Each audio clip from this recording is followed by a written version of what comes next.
What is up, everybody? It's Dr. Vibe here, host and producer of the award-winning Dr. Vibe Show, the home of Epic Conversations. I'm the host of Epic Conversations, 2020 Podcast News and 2018 Innovation Award given out by the Canadian Ethnic Media Association. Also, once a month, I host the only online show in the world for fathers and dads that is sponsored by Dove Men Care, and it's also co-sponsored by Dad Central, Canada's national fatherhood organization. And I'm also board chair for an organization called the Global Food and Drink Initiative. And that is a nonprofit that's based in the United States, though I'm located in Canada. I'm the board chair. And the initiative, the Global Food and Drink Initiative, is a media nonprofit, a multimedia nonprofit, whose goal is to showcase Blacks in food, wine, and travel across the diaspora. So as always, I like to say you're blessed, highly favored, a magnet for miracles, and a solution for someone's problem.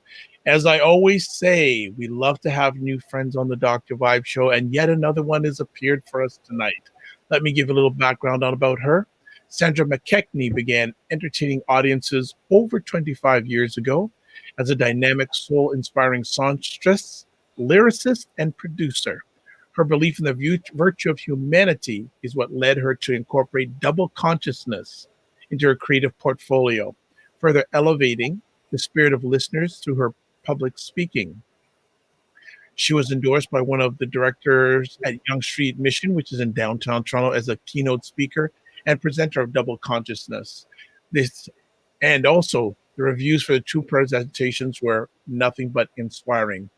Double consciousness and a little background, though Sandra's going to give the full background tonight, is a culmination of Sandra's personal research and exploration, triggered by an urgency to delve deep beneath the surface of Black history as it was told.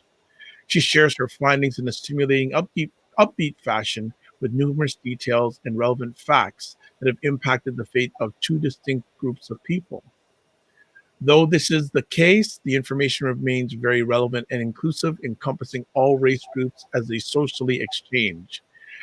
She is with us live tonight to talk about double consciousness, and that's DOUBBLE consciousness, two B's as she puts. It can be challenging to unpack. However, there's a creative aspect that is embedded in the webinars that most of the registrants for double consciousness have grown to recognize in their fundamental training and their advanced training.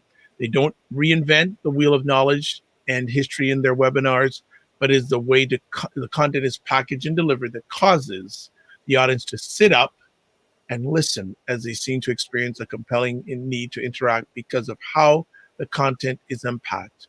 So let us welcome, for the first time, but not the last time, Sandra McKechnie. How are you this evening?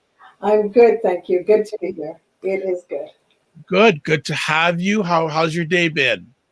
Oh, it's been busy. And I thought, you know what, we'll just have a relaxing time. I'm a little tired, but I'm really looking forward to just sharing. I always am. Well, so that's fantastic. Well, this is a platform where we create a brave and safe place, and we do conversations. We don't do interviews. Like we do with all our friends that come on for the first time. A lot of nice of that background, but we need to know a little bit more where you grew up, where you were born, before you got to the two B's. What was Sandra in her earlier life? Oh my goodness, I'm a Bayesian. Okay. But I was born in Barbados. And and then of course I came here when I was 8. I went back once. So Ontario pretty much is my home. People look at me and they go, come on, you didn't go back home more than that? No, I certainly have been assimilated. And then I started to push back when I had this sort of awakening, you know. Where shall I start, Dr. Vibe? Wherever you want. It's your show. I'm just steering the ship. You're driving the ship. All right. So I'll tell you, double consciousness came through me. I feel like it's stop right there. Right there. You already left up a huge big gap. I did. We went from 8 to double consciousness. That's a little bit of time. So can you fill in one or two gaps before we get to double? All right. I got to remember. Let's take it from the beginning. Okay. Yes. So I came here and I grew up here. I grew up in Toronto. Okay. With my mommy and daddy and my brother and my sister. My brother just passed last September. Our condolences. Thank you. Thank you. And he had a beautiful transition, as difficult as it was. He was in the right place. He found out who he was as a Black man. And I may touch on that again, but wow, a wonderful experience that happened to him. Anyway, I grew up being in a home in Barbados for 8 years with my granny. And we had the caste distinction in the house. I got a little bit more of, say, an apple because I was a little lighter than my brother and sister who were darker. And then my cousin after me, she was, mixed race, really mixed. So she got a little more food. So there was this caste system. And then the nicer your plaits, the taller your hair, not locks, of course. The more there was this sort of caste distinction, right? Class distinction in the house. And I can look back now and say that's what it was, but I didn't know. I didn't have voice. So when we got here, eventually I got married. And then that ended in divorce. Then I married a white man, which is really interesting. Not boring. You're not boring. So definitely going to be a good conversation tonight. No, not boring. And it was one of the best things. Though at the time I felt it was the worst thing. After a while, but it was really one of the best things that ever happened to me because it was like this progressive journey. It was the catalyst that helped me to wake up. And then I understood I was not where I was supposed to be. Nothing wrong with marrying mixed race and who you love. But for Sandra, it served to do something fantastic in my life. I was walking around a Black woman with a white face because of the assimilation process I speak about now, but I didn't understand it then. Right. So in essence, if you don't know who you are, you assimilate to the point where it's almost like, I'm going to simplify it, but it's like you are white. My friends used to say to me, "You're so white." Wow. And I'm like, not that there's anything wrong with my sister girls are white. I got a few sister girls that are white, beautiful people. But if I'm assimilating to the point where I am them or I become them, part of me, and I've lost myself because I have no connection to 21st century, 20, 19, 18, 17, saying the cusp of slavery, I have no connection to that. Right. So now, because of double consciousness, I understand my connection. And that happened, of course, a separation, right? And listening to people on the white side of my family say things like, they would make terrible slaves, referring to a group of people, an island that we're all from. Right. We're all from this island, especially when I was in school in the 80s. Everybody's from this island. And you might be able to figure out who that island is, okay? But this person would say, because of the work ethic of these individuals that she taught in her classroom, that they would make terrible slaves. And this is in my white marriage. I'm hearing this from the other side of the white family, that these group of people would make terrible slaves. And this was said a few times in my presence. Now that I'm woke, if you will, and consciousness is hard work. But anyway, now that I'm understand a little bit, you're always learning, I look back at that and I thought, Dr. Vibe, what is it about me that those people would say that to me? I couldn't figure it out. I didn't understand as I do now. But what's wrong with me? Why would people think that they could talk to me and say things about an island that's so close to me? People that I hang around with are from this island. Why would you say that? So if you're saying it about them, you're saying it about me. But I understood it was the way that I was presenting myself. And it started to get a little logical for me. And so then I had a friend. We were watching, I don't know if you remember the movie Ghost with Whoopi Goldberg and Patrick Swayze and I forget the other lady's name, Demi Moore. Yeah. And there's a scene, I was watching this, a friend of mine, a white friend, a gentleman. We were friends for a while and nice man. And we broke bread together, got really close. And this movie came on and there's a scene, because in the movie, Patrick Swayze dies. Right? And he enters Whoopi Goldberg, and then he's in her body kind of thing, this entity is kind of, woo. But in the movie, she's making a contact with Demi Moore, who's his wife. right? So there's this hand, Demi Moore's hand, and then there's Whoopi Goldberg's hand, and there's a moment of affection, and it's supposed to be coming from, the dead husband kind of thing. And there's this scene where there's this caressing, this tenderness. And so this is Demi Moore's hand, Whoopi Goldberg's hand. And my friend pointed at the screen and said, I hate that. And I thought, what do you hate? And they said, I hate that. And so I started to think, what are you talking about? What is it you hate? And I started to go in my mind using the R card. There's that card that we're not supposed to use. Starts in an R and ends in an E. So in my mind, I didn't want to use the race card. Right. Because I've known this person. Person wouldn't hurt me. They wouldn't say something like that. So they said, so then I said, what do you hate? And they said, I hate that. The black hand on the white hand.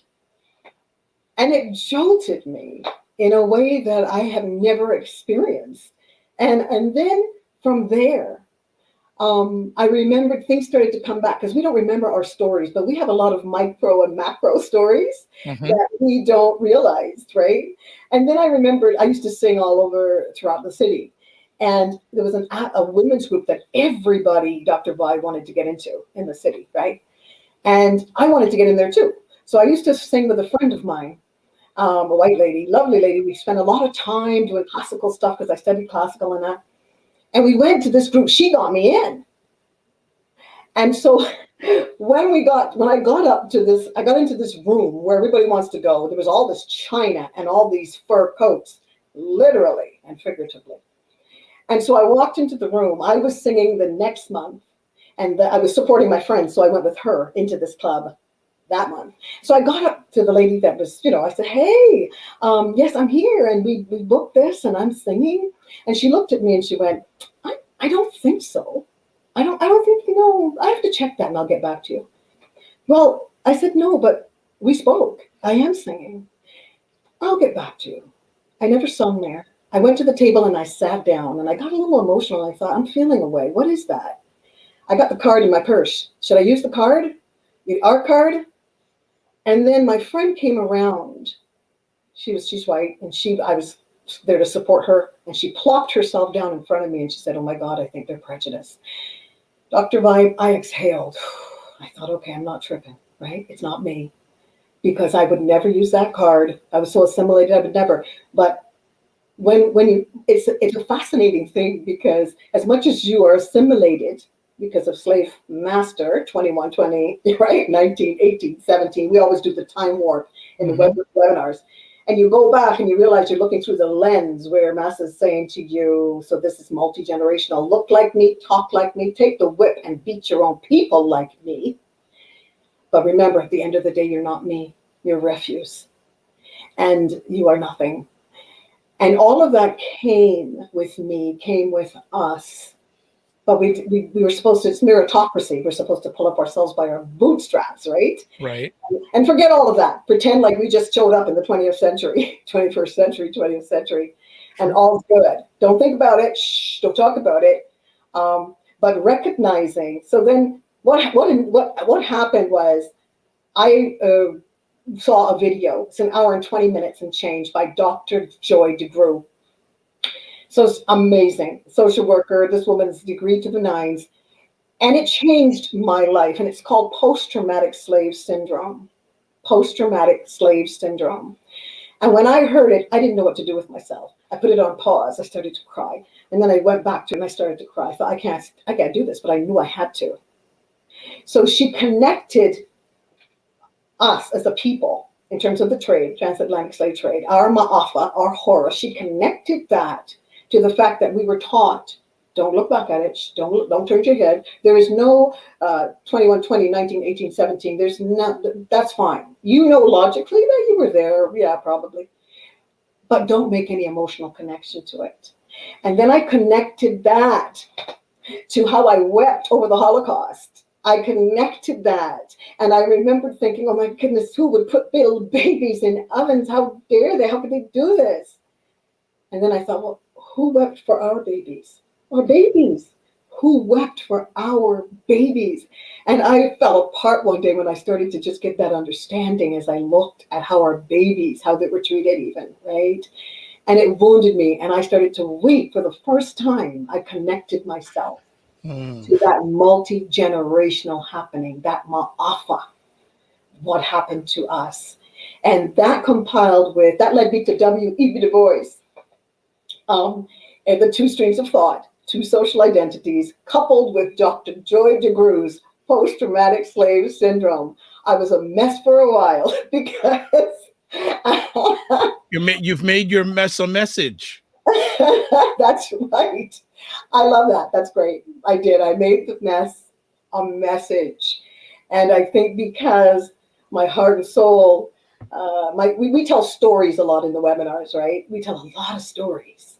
We tell stories of healing and why it's important to share your stories. And people are popping up with their stories.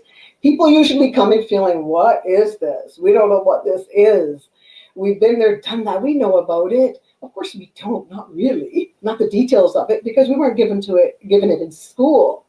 So one of the things that we sort of chant is, it is not our fault. It's not about fault. Black and white. We have all people in the room. Latinx, we have Muslims, there's a lot of people that show up, right?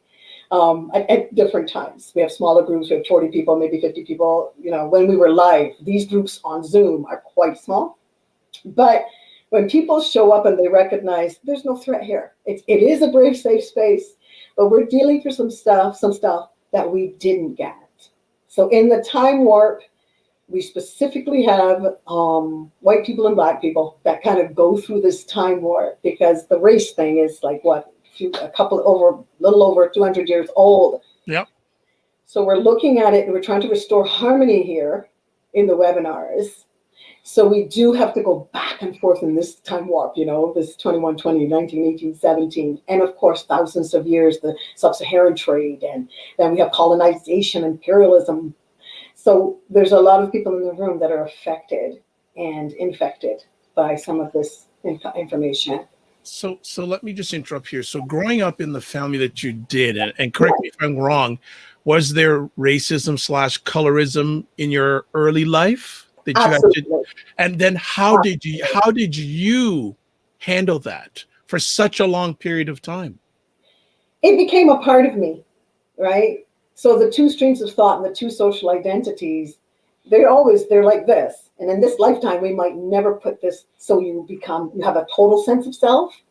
But the two streams of thought and the two social identities, it's not personality. It's not like a split personality. It's how you identify. That gap in between is the struggle. And what is the struggle? Who does it connect to? It connects to the people that have been assimilated upon trauma. That's what that gap is. The assimilation, you know, the Borg, resistance is futile. So two streams of thought, two social identities. And that's kind of how we walk around like, right? Two streams of thought, two social identities. One of them is Mass's voice that has been passed on generation to generation that says, look like me, look through the lens, right? Look like me, talk like me, take the whip and beat my people like me. But at the end of the day, you are refuse, you are nothing. And we don't realize that we kind of act this out, right? In the colorism, code switching, people call it. Code switching is sort of paramount to two streams of thought, two social identities. So code switching is the way that people may identify people, and we come down on each other for it, which I think is a little silly. Because if we understand it, we connect the 2120, 1918, 17, what happened and what we brought home and what the other dominant group brought home, right?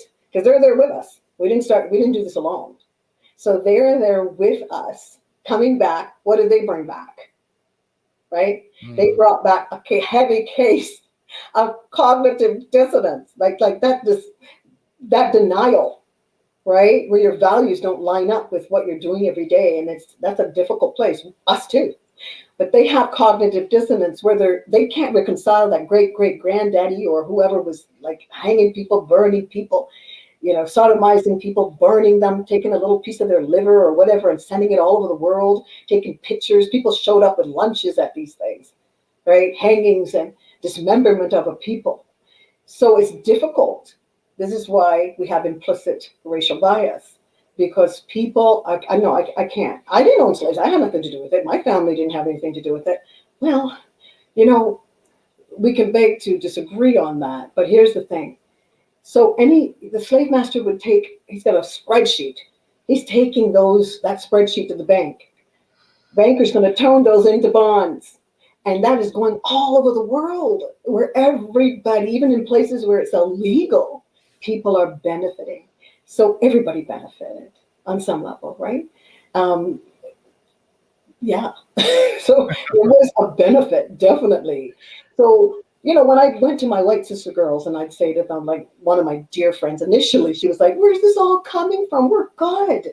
Mm-hmm. You and I have known each other over 20 something years and, this sort of thing. I said, yes, I'm good. In my mind, I'm saying this. And then I really broke it down to her. I am good as much as I am like you. This is your construct. I am now waking up to the fact that I was duped. So were you. But I did not receive this in school. I did not have a choice. Before my brother died, he said something, Dr. Vibe, that was riveting. He went to one of my sessions when we were live. We were doing it live, and there's some people in the room. We had about 70 people or so in the room, and I'm doing this. And he finished, and we went home, and he said, oh my goodness, he's a heart transplant patient. He was very ill. So he said, my God, because he dated a lot of white women. Again, whoever you love, however that looks for you. But global consciousness is interested in brown and black people, Latinx people, Muslims. We are in our First Nations, Indigenous. We're very, because we're all mixed up together historically. However, we're very interested in the healing of our people and understanding it is not about fault. So, but there's something that my brother said to me that I found to be absolutely amazing. And he had been, dating some white women, lovely ladies in our home. They went camping together. There were some of them, came in our home, and we broke bread together and so on over the years. And he had a few moments in life that were difficult. But after he saw double consciousness, he said, oh my gosh. He said, never again. I will never be with a white woman again. Never. And this is difficult for people to hear, I know. But for him, he said, well, I wasn't given a choice. I didn't know my history. I was assimilated. And so it hit him. Two streams of thought, two social identities. Masses side that says, look like me, right? Talk like me. You are me. But no, you're not me. You are a monkey, an orangutan, okay? The third president of the United States, right, said we're orangutans, that we smell bad, working sun up to sunset with no, access to lots of water or good water. So there's a lot that we were taught. The poison is in the cookie. 2120, 19, 18, 17, it's in the cookie. It came with us. And so when my brother recognized that, oh my goodness, I did not have this information. I was not privy to this information. So I went around because as a man, this is what I didn't realize that I felt I had to go up to the big house, or I needed self-esteem, and the relationship between our men and our women were so fractured. So I always kind of say to people, like, think about it. You have a woman and she's there with her family. She's there with her husband. We're kind of like the nuclear family. We might have had a few more mummies at one point, but we have warriors. Our men are warriors, and you've got people that are sodomizing our men and destroying them, dismembering them. So you take a man, you bring out the community, all of our precious brethren, our elders, our forefathers, our ancestors. You bring them out. You bring the slaves out. So you take a man, you tie one leg to a horse, you tie the other leg to a horse. You beat those horses. They run in two different directions and tear that man apart. You do whatever you need to do so that the fear is instilled in people. So you have a woman watching that with her children. So here's what's going to happen. What's going to happen to her? She's traumatized, for sure. And she's experiencing that, oh no, I can't trust him. He cannot protect me. Is that intentional? No. I don't know where she's putting this, cerebral, frontal, I don't know. But he cannot protect me. She's traumatized because now she is independent of her husband, but who's she dependent on? Massa. What does that look like as we come back into the 21st century? Who is she dependent on? The system? You know, they put things in place, abortion clinics in all of our communities. There's a lot of things that happened to our women and to our men. And we honor our men and our sisters too. My goodness. Absolutely. But because we desperately want our positioning to be accurate, we honor our men in double consciousness. Okay? Because there's something that they have been through that as a woman, I don't really get as much. But I'm understanding a little bit more every day that it's been extremely difficult. And I know you have something very special that takes care of your men. And I thought, this is wonderful. I kind of like this Dr. Vibe. This is very, you're doing fantastic things. Thank you. So when did double consciousness become, how did it come about? What's the story behind it? Like a little bit here, but when did you say, you know what, I have to amplify it? When did that decision come? Great question. That was a wonderful time. A friend of mine came over to my home. We've known each other many years. She happens to be one of the directors at the place that endorsed double consciousness. I started to just do research to help myself, Dr. Vibe. I saw Dr. Joy DeGroo's video, post-traumatic slave syndrome. I was looking up W.E.B. Du Bois and, double consciousness. And a friend of mine started talking, and we call it a drop down moment, because we were talking and she literally slid off the couch and went, oh my gosh. It's like we were having this born again thing of who we actually were. And I started to talk about it a lot. We'd have morning devotions where we'd pray, we'd have these, and I would just be talking to her all the time about this double consciousness. And she said, Sandra, you need a platform, right? And I'm getting it. Right? She said, you need a platform. So I said, okay, before I do that, I don't want to make PowerPoint or anything. I don't want to do that. And I call her the PowerPoint queen. And she said, no, I need to present this to my boss. And I need you have to learn you have to do a PowerPoint. So I did one. And she graded it. It was pretty good. So then I got a few friends to do the beta test, right? I got a few friends together. And I was a little nervous because it's like the first time I'm actually doing a presentation. And they were there and sat around, a few of us. And I just did it like I was doing it. And of course, by that time, it was a part of me a little bit, not as much as now. But so I did it. And then from there, she said, okay, we're going to book you. I'm booking you. You're coming in as a speaker. And boom, we just started doing it. We're going into our 39th time, February 21st, 28th, in March 7th and March 14th, 4 consecutive Sundays from 5 p.m. to 7 p.m. So it's into our 4th year and it's our 39th time. I've been counting because we thought it was finished when COVID came, But then somebody said, no, you can't be finished, especially when we need this right now.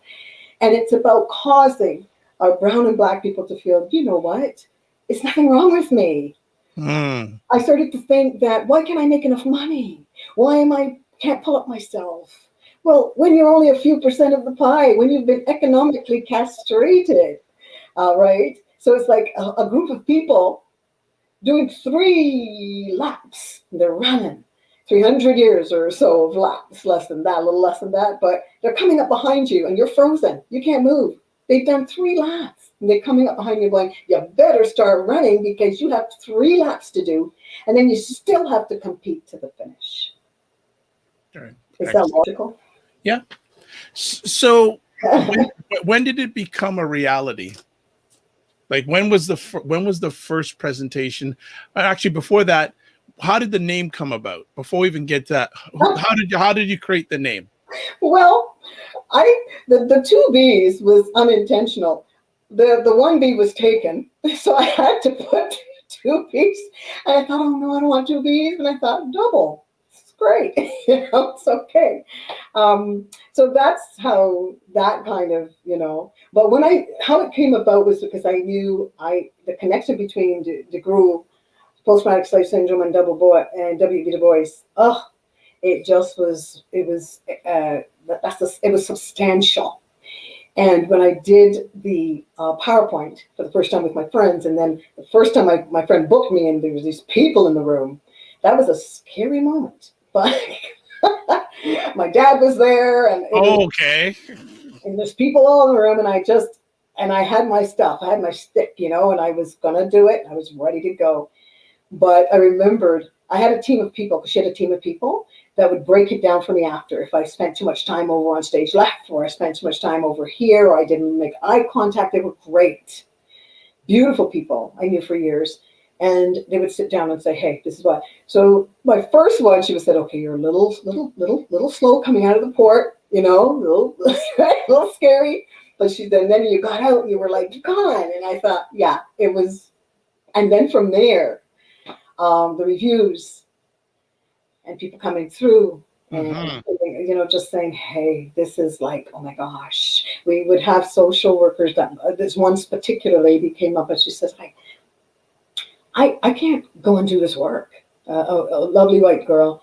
I can't do this work because I don't know these people. And here she's working with these people, but it was just the awareness that I need to know what these Black people have been through. I need to understand. Right? What apartheid looks like, what did it do, and how it affected. And when I go to, I want to cause less harm. I want to do less harm. And I was in a restaurant. You get a lot of. I remember sometimes Marcy and I would get triggered because she facilitates this with me, and it's a wonderful. It's like we go back and forth in it. And that's one of the reviews that we get. We work really well together. I was in a restaurant, Dr. Vibe, when we had that period where we could jump out and actually go and eat something in the restaurant. Seems like such a long time ago. And I was there, and there was a young lady there, an educator, late 20s, mid 20s, and she started to talk to me, to teach her. And she said, we of course, I took advantage of the moment because I'm always talking about double consciousness. I'm so fascinated by it. So she started to tell me about some teachers, white teachers that she speaks to, her friends. And she was concerned. She said, I'm really concerned about this. And she started to say to me, we get together and you just hear what they say about the young Black boys in the class that they teach. And I said, what? And she said, well, it's like they cast lots. They'll say, oh, that one's going to get shot. That one's going to get arrested for drugs. That one, and they just can't. And I was like, even though you know it, when you hear it, and know that it's actually happening.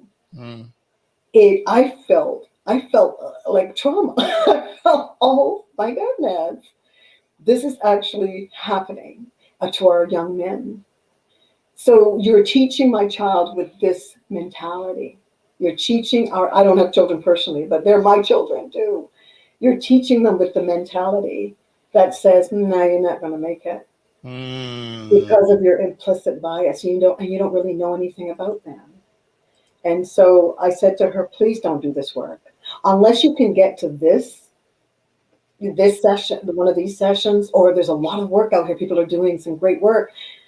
Don't do this work. You need to do less harm. Don't go in there, touch our babies, and dehumanize them any further. Okay? So when someone takes the double consciousness webinar, what is the goal? Like, what is the goal that you hope to achieve with someone who takes the webinar? Yes. It's kind of a strategy that we didn't even know was going to happen. But now when we start to share, because I share my stories, so I start sharing lots of stories, like the ones I've been sharing with you. And then we have moments of storytelling. There's a moment in the actual sessions of storytelling. And people start to tell their stories they didn't even know that they had back here somewhere, right? They start to share, things that happened to them, how they may have been, somebody was, following them in a store or something, and different things that have happened. And then that evokes somebody else. But the main thing, we call this hug up and love up. Okay. Where did that name come from? I don't know, but we say it back home, but that's not Bayesian. That's somebody else's. Is it Vincentian? No, I don't know. But hug up and love up.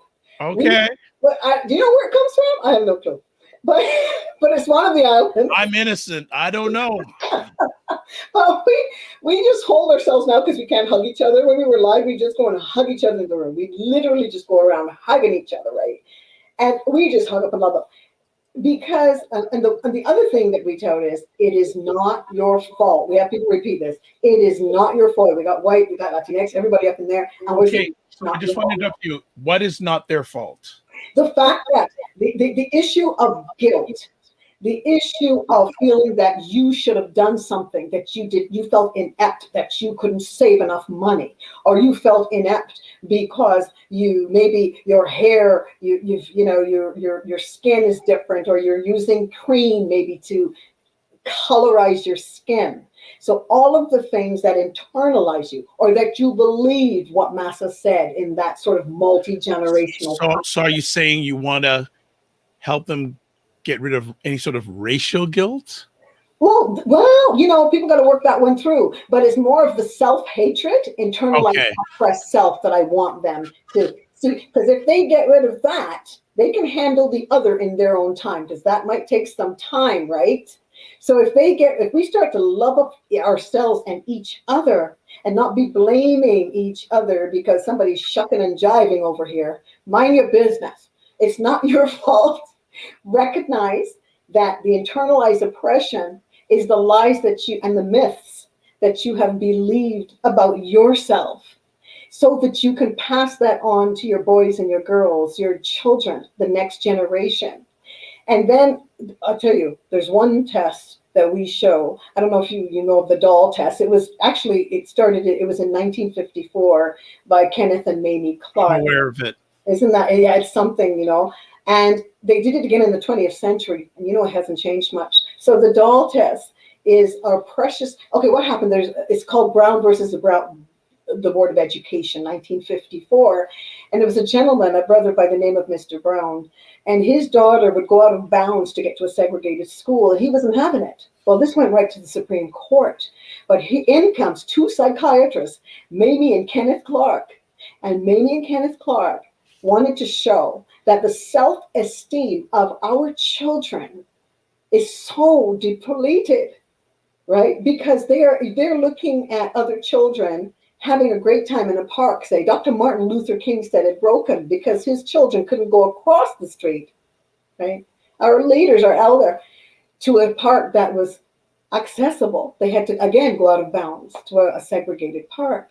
So Kenneth and Mamie Clark wanted to prove that we have to, this is so debatable out here, but that we have to desegregate the school system because our children, their self-esteem is in the basement. So he conducted this test and he put dolls, there was about 2 or 3 dolls. Well, some of the kids left the room crying, screaming, because he proved that the kids would say, like you'd say to, who's the ugly doll? They placed the black one. Who's the bad doll? They picked the black one, right? Who's the nice doll? The white one. And these children in their innocence is genuinely doing this. And then you say, well, who's the bad one? The black one. And which is the one that looks like you? And you see the trepidation of the child. It's like you can read their mind. I just said the doll was bad, but then that's the one that looks like me. And this is why they won the case. To desegregate the school system. So I'm trying to get clarity here. So is the purpose of this webinar, I'm still not clear. Is it to get, I don't know, is it self-guilt? Does race have to do anything with it? Maybe I can start. Absolutely. Okay, so that's what I'm trying to figure out. What is the hopeful end goal? The hopeful end goal is a couple of things, okay? So the hopeful end goal, that's a great question, is that you and I, first of all, that everybody in the room, white, whoever you are, other groups, it's my turn. You know that one? Who sung that? It's my turn. Was that our girl? I forget her name. Can't remember. Oh my gosh, what is a gorgeous piece. But it's our turn, okay, without apology.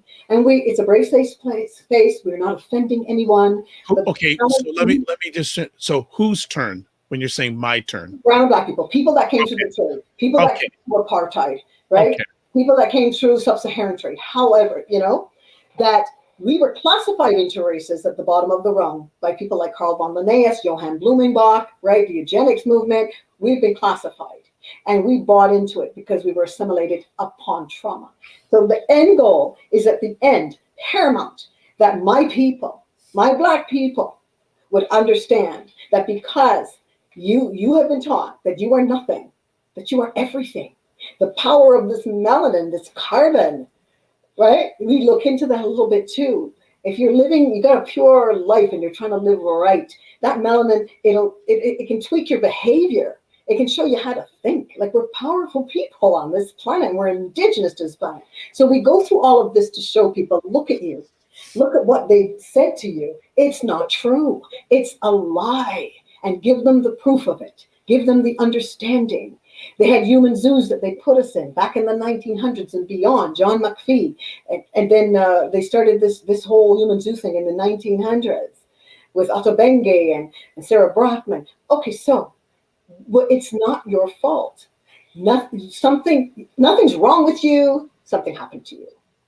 And so Philip Matthews, he's got a show here. He says that a lot. Something's not wrong with you. Something happened to you. So let's accept that. So when we accept that, the truth of what we are sharing with people, that's what's setting people free. I have people that keep repeating this. There's a woman that came, she did the 2 advanced, she did the 2 fundamentals, and people come back because it's like, what? Yes, this is a platform, but you can get to see it's not your fault that you didn't get enough money. It's not your fault that you're saving so you can buy your Mocha Loca from, and you think that because no, we actually save more relative to income. So when you look at that, there's a lady called Mercer Baradaran, The Color of Money. Richard Rothstein, The Color of Law. This didn't just happen. A lot of this redlining, green lining, and all this nonsense, it actually was not, it was in policies, unconstitutionalized policies and acts. And we thought that, oh, well, we just want to live where we want to live. Not so. Not so. It's not true. It's a lie. You may choose now. But not 30 years ago, a friend of mine, east of here in Pickering, okay, went to buy a home, not 30 years ago, so it's late 20th century, and she could hear the agents, they're talking back and forth, right? And the person she was going to buy the home from said to the agent, I don't sell to niggers. And she felt some trauma herself, and she got out of there fast, and the agent came and went, oh my gosh, I'm sorry. This is in our lifetime, it's in our space. It's a real right now, right? So is double consciousness, I'm still trying to get clarity on what it's supposed to achieve for people who attend, because I'm hearing all different things. I hear some of it personal development, some of it racial. So I'm not landing on something right now. All right. So it all ties in to us showing up. Say we just got off the ship. We have been assimilated. We don't know our history. Okay. We don't know our story. So we're continuing as we come from the time warp, 17, 18, 19, 20, 21. We've just taught. Don't look back, just go forward, right? So what we offer in double consciousness, right? That you are going to understand that you can't possibly go forward and know who you are. There's a dissatisfaction of the people that come in to the room. They're acknowledging when they finish the program or halfway through, oh my gosh, some people feel unwell. Some people feel that, oh my gosh, I didn't know this. This is why I've been living this way all these years. I didn't understand who I was and what that looked like. So we have an answer. So the answer is back in the time warp. We have an answer. It's back in slavery. It's back in the sub-Saharan trade. It's back in the Ma'afas, the apartheid, etc. The answer, the hope is in double consciousness. Or if you have another platform, that's the light. The answer, then we have the reason, then we have the hope. So the answer is back there. The reason is in double consciousness and the hope is ahead. And that's what people get. They get the answer. You have to go back and get the answer. And then you have the reason. Oh my gosh, right, I get it. Let me connect those two. And then the hope is ahead. So all of this is unpacked in 8 hours or 4 consecutive Sundays. So we have to do all of this, and it might seem because we're going all over here, but it's put together in very concise. It builds, it builds, it builds. And then it's like, wow, it's done. And it'll never be done. But True. So ideally, who is this for? everybody. We've got white people in the room that are doing this work, or social workers. So to them, it's looking a little different. So we have something called policing implicit racial bias. Black people come and sit in front of me, they get an hour. It's part of the package, the advanced package. White people come and sit in me, they get an hour. Latinx may come. Everybody has a different story. So it's everybody on the planet that is infected and affected. So implicit racial bias is going to look different for Black people, and implicit racial bias is going to look different for white people. So let's stop right there. So is this a program or webinar that addresses racial bias? Absolutely. Okay. The most important thing that it does too is 3 things that we talk about. Okay. It's affecting me, my family, and my community. Me, my family, and my community. I have to get right first. So we're all getting right in the room. And this is why it's so fantastic. People are saying different things. Boom, it all comes back to the same thing, that time warp. It all comes back from back here. We ought to go back, right? And so people will talk about code switching, and we're hurting each other and saying, you're shucking and jiving, you're kissing up to the white man. Well, instead of that, right, let's lean into what happened and then come back, so that you are not you're not sort of always in distress. Let's look at the logic of it and deal with it that way. So is the intent of this program different from Blacks compared to non-Blacks? Oh, it's different because the outcome for the outcomes. The outcome for a white person, like there's a gentleman in one of the videos that he does one of the promo videos for me. Okay, so he is amazing that he is in the work, right? He's got a big position and he's got a lot of people under him. So people just are sharing that, oh my gosh, so how do I do this? Now I understand that I do have implicit racial bias. Okay. Now I understand that I need to do A, B, and C, and I have to look at this differently, right? And I have to do less harm. So now that I have insight with these individuals that have gone through multi-generational traumas, and I have a denial, now I'm not in denial right now because I recognize it isn't my fault, but I'm choosing right now to do something about it. As I'm a social worker, I have to make sure that I'm doing less harm. And holding space for people, Black people that'll come to you, now you have more insight so that they are not going to be feeling it's their fault. And we're not trying to blame you either. But if you are so-called ally, roll up your sleeves and do the work. So that's the ultimate sort of end game, that everybody in the room, Black people might say, I don't need nobody's pity. I don't need no, this is not what it's about. You are paramount in these webinars. So we didn't do this alone, right? What type of clientele are you getting to take this program? How are people hearing about it? You mentioned this gentleman that's a corporate individual, white male. Yeah. Do you have a diverse clientele that take this? Well, it started with, we have community members in the room that may not be able to afford it, so we have to sponsor them. And so there's a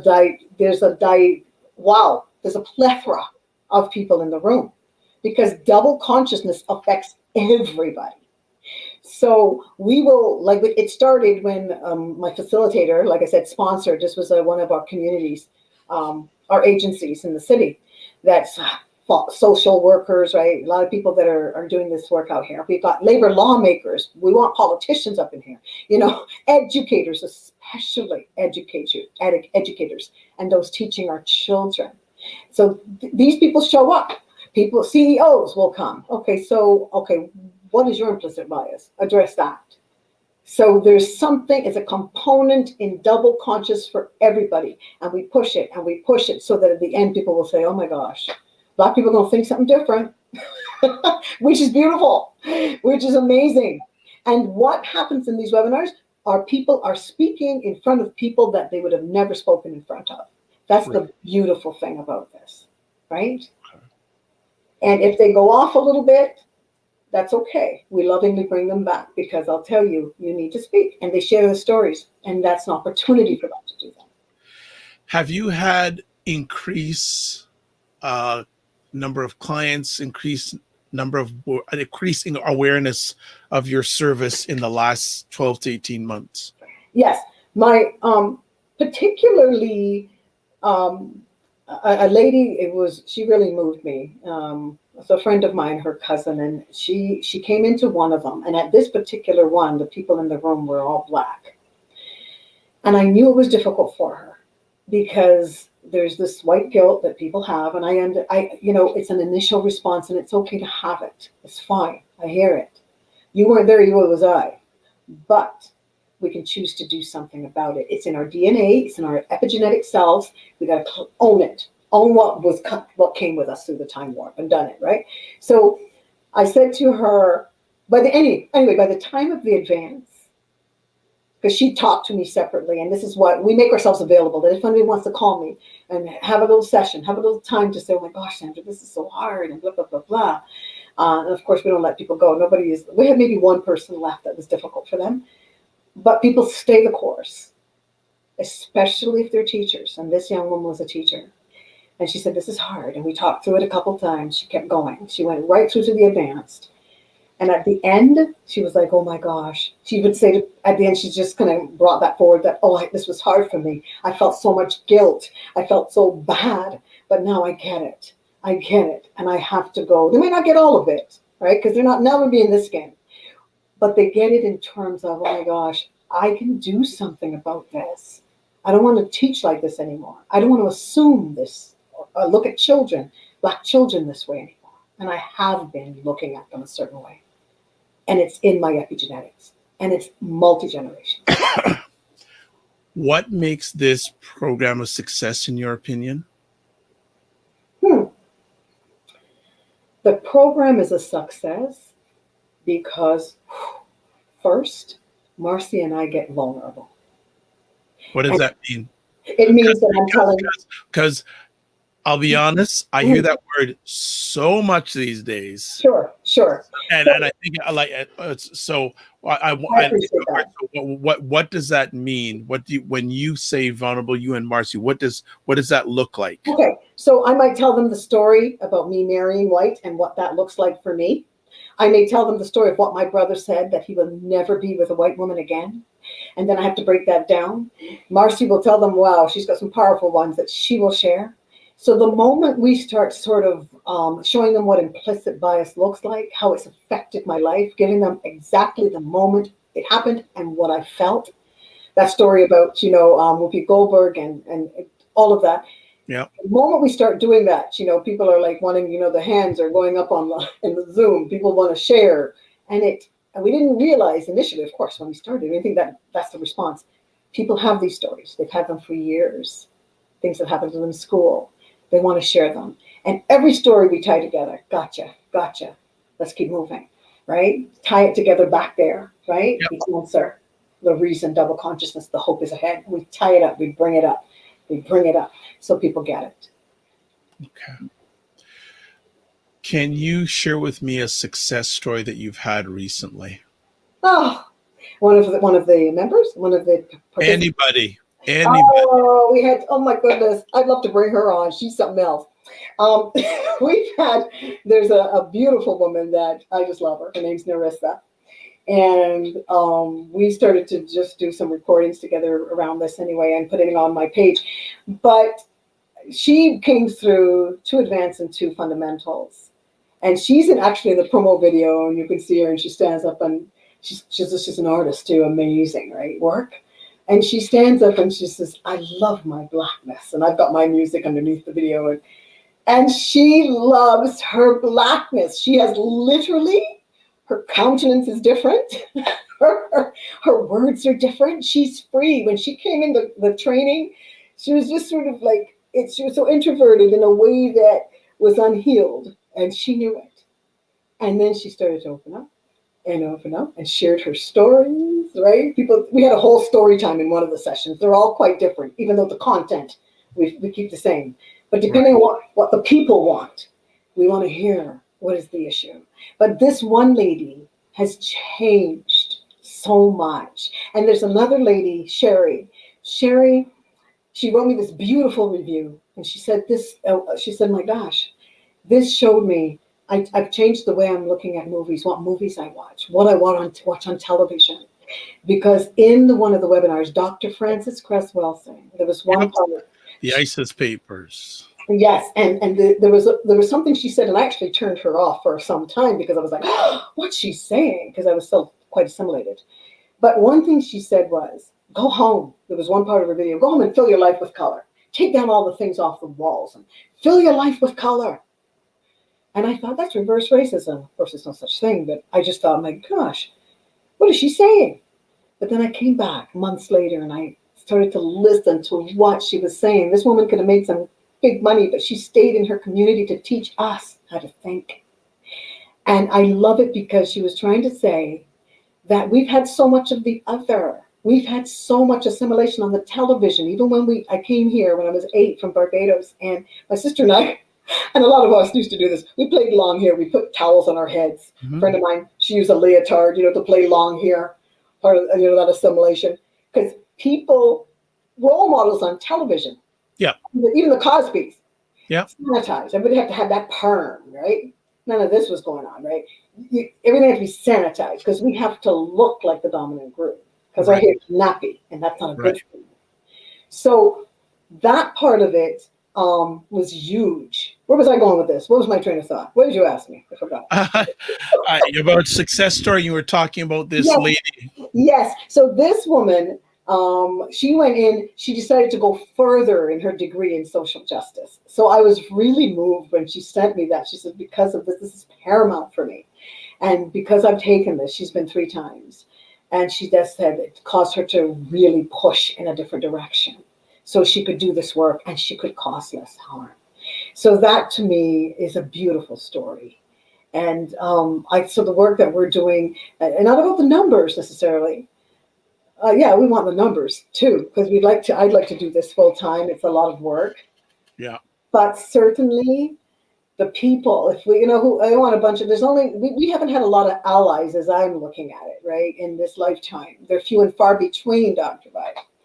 But when we get people that genuinely want to roll up their sleeves and do the work because they understand that, oh my goodness, as a social worker, as a principal, as a teacher, oh my goodness, I do have implicit racial bias.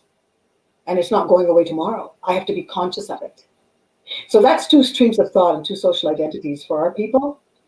It can work for us, right? It may be able to work for us. It was sort of a curse back in W.E.B. Du Bois Day, but we can use this. As long as you know who you are and you're pushing against that, right? You can use that. Sometimes I got to go into a thing and I've got to, put on my A. Oh, right. Really? That's right. Depending on what platform I'm in, I might be pushing for someone's human rights in a certain situation. And I have to, the next thing, and when I get with my sister girls, I might just be able to throw down. You know what I mean? Mm-hmm. So it's a reality that many of us have to live. That's for sure. That's for sure. Definitely. Okay. Well, we are almost up for time, and it has been a journey. I'd like to put this on you as we close. What is your message for those who are not Black, and what is your message for those who are Black? Yes, that's going to be a little bit different. I would hope so. Yes.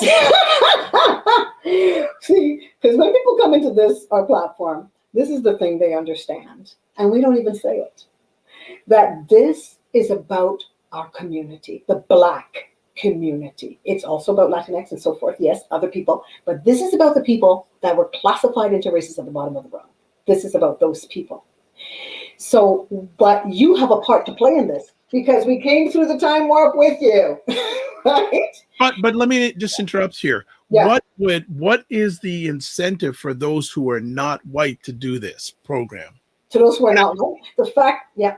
What are they telling you? What reason are they coming to do double consciousness? Is it a personal thing? Is it a professional thing? What's making them show up at your door for webinars? Because they're experiencing, they want to wake up. They do not want to have two social identities and two streams of thought and feel that they are sort of taught, between white and black. They want a total sense of self. They're trying to close this gap. And they get more familiar with that truth when they come to the webinar. Okay. And how important it is. And even when we say things to our children like, oh, look at your pretty hair. Look at your good hair, right? Yeah. She wasn't too dark. She was just right. She was just light enough. So these things don't really hit home. We say them, right? They don't really hit home until you make that intergenerational connection and get the information. And that's what our people want and need. And it removes a lot of guilt from your life. So I don't know if you answered the question about. Yes, please, give it to me again. So what is your message to those who are not Black? Not Black, okay. And then what is your message for those who are Black in the lens that you're dealing with in regards to anti-Black racism, etc.? Yes. Specifically for white people, I would say, address your implicit racial bias. We have a platform that can truly help you do that so that you can cause less harm. And for Black people, attach yourself with your multi-generational trauma and get the healing. It can happen. Look at the truth that you weren't given in school. It'll change your life. That would be the message. Nice. So let me ask, when is your next program or your next service offering? I love where you put that. The next one is February 21st, February 28th, March 7th, and March 14th. 4 consecutive Sundays from 5 p.m. to 7 p.m. Excellent. And we put up on the screen for those who are watching live or on the replay, the website address where you can find out more information. It is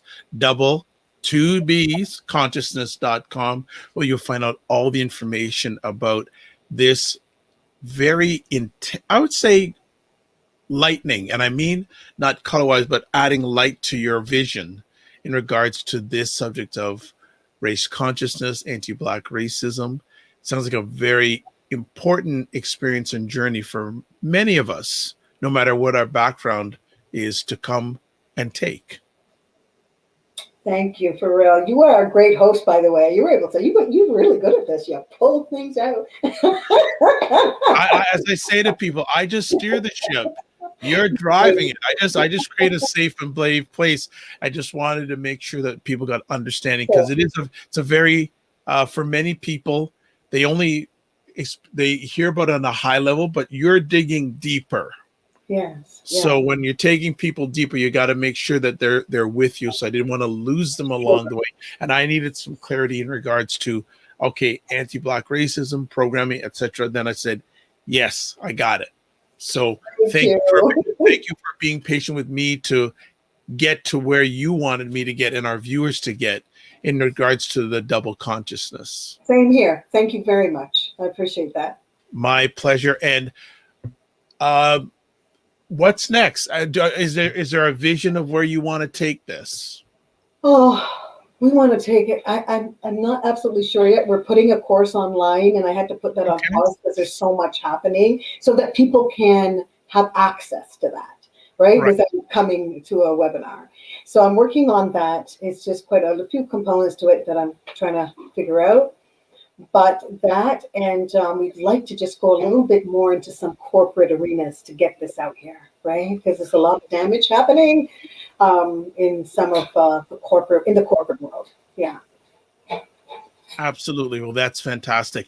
So, folks, double consciousness, make sure you check it out, not only for yourselves, but others. Very, very important offering that many of us need to stick our head into. I am Dr. Vibe, host and producer of the award-winning Dr. Vibe Show, the home of Epic Conversations. I'm the host of Epic Conversations. Remember, I was a 2020 podcast host podcast news. Sorry, podcast news winner, and also the 2018 Innovation Award winner given out by the Canadian Ethnic Media Association. Also, once a month, I host the only online conversation in the world that is for dads and fathers. Sorry, that is hosted by Dove Men Care, and it's also co-sponsored by Dad Central Canada's National Fatherhood Organization. I am also the board chair for an organization called the Global Food and Drink Initiative, GFDI, and it is a multimedia not-for-profit whose purpose is to showcase Blacks in food, wine, and travel around the diaspora. So please check into that. If you want some information, certainly contact me at my website. Next, I'll put up that organization's website information. As always, I'd like to thank everyone who watched this or watched it live or watched it on the replay. Also, listen to it on the replay. As always, I close my conversations like this. Live your life as a dream. If you can dream it, you can make it. Sometimes you have to get small to get stronger. Block assumptions, then aim bigger, aim better, aim higher, aim wider. And finally, love, faith, and respect. And remember, especially during these times, to give yourself grace. God bless, peace well, keep the faith, and walk good. And we'll see you soon.